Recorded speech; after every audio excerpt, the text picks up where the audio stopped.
Hello guys, today's video maglaro uli gamit ang hero na si Selena para mang-cancer sa laro at sana manalo hihihi.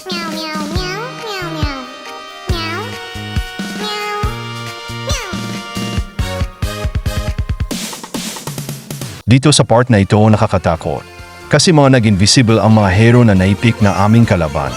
Medyo mahihirapan kami dito.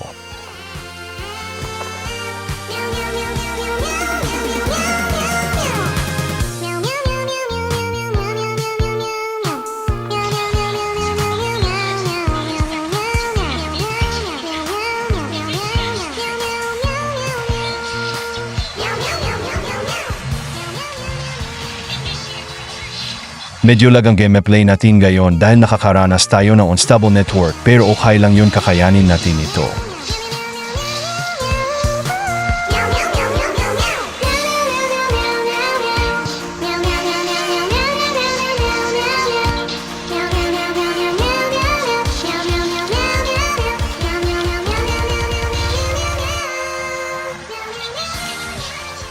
Medyo nataranta ako sa nangyari, nakaabang pala ito. Natalia sa aming gold laner. Muntikan na akong mapitas, buti at nakagawa ng paraan.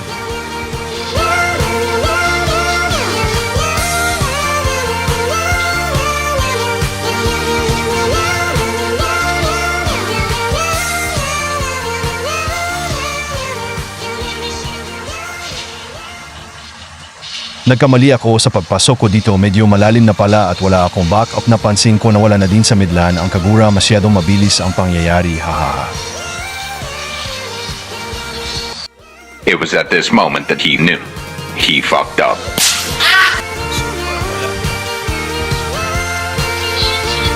Dito nakita ko ang Natalia, medyo mahirap siyang atakihin kasi nakaka-dodge ang skills niya. Umiwas na lang ako sa kanya.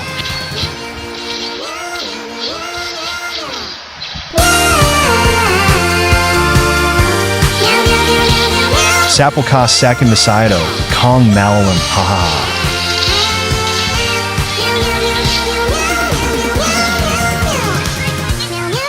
Pinapakiramdaman ko pa kung nasaan ang Natalia. Medyo mahirap talaga siyang may-predict. Ngunit ako ang kanyang naisahan. At ako ay kanyang napitas dahil naglag di ko makast ang skills ko na mabilis.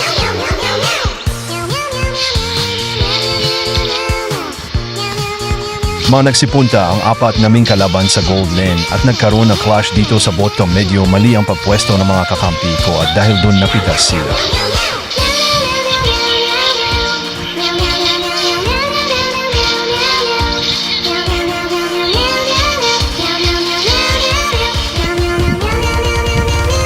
Akala namin na mapipitas namin itong Natalia, ngunit masyado itong Motak. Ginamit niya ang bush at sa part na ito napitas kaming dalawa, hahaha.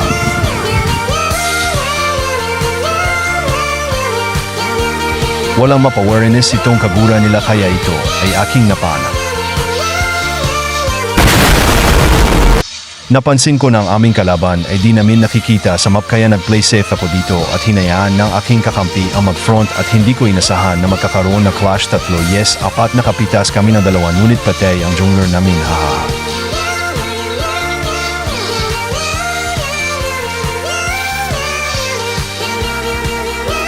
Wala kaming vision sa aming mga kalaban lalo na sa Natalia kaya nare-remain ko ang mga kakampi ko na mag-iwas sa bush. Nagkaroon ng clash sa top lane at aking napana ang Natalia. Di ako magaling at nagmimintis ang pana ko, haha.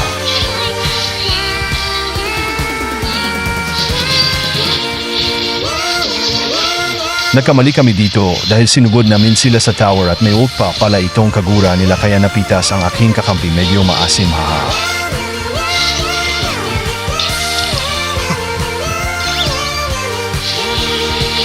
Natapakan ni Natalia ang alaga ko kaya nakita ko ito sa map ito na mga marksman namin masyadong malalim.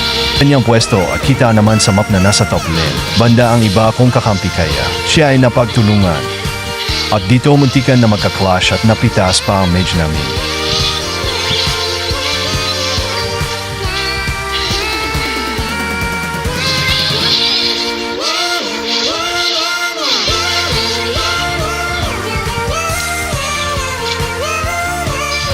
Natsambahan ko pang tamaan itong Natalia pero itong mage namin napitas naman ng Kagura at nag-flicker out ito ng aking natamaan, hahaha. Talagang inuna na naming pitasin itong Natalia dahil masyado siyang magling magtago at baka kami pa ay matalo.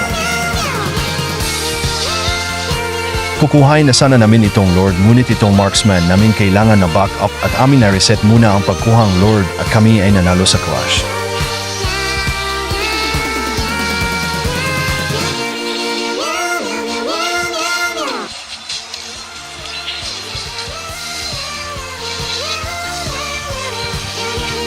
Stop it.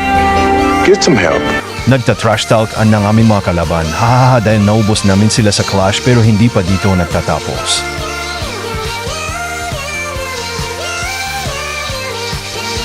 Nakuha na namin ang Lord.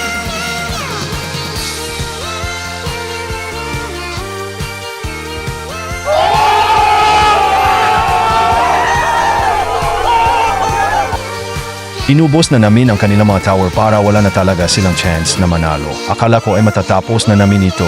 Pero itong kalaban namin talagang ayaw pang ibigay at patuloy na lumalaban pa.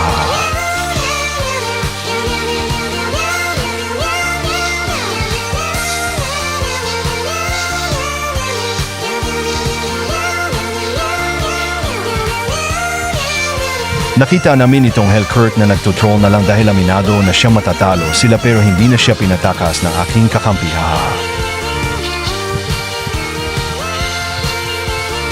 Nakita ko din itong Natalia at nagamitan ng first skill at hindi na din siya nakatakas sa lupit nitong marksman namin.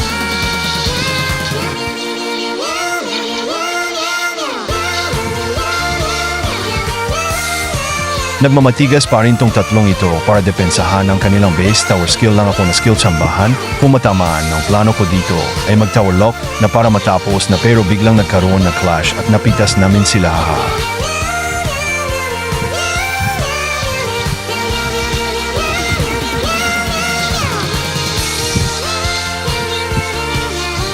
Sinubukan pang isalba nitong Hellcurt ang kanilang base pero nabigo siya dahil nag-tower lock na din ang aking kakampi. Sana guys nag-enjoy kayo sa aking kalokohan, like nyo naman ang video at share na din dahil deserve ko naman yun. Peace out.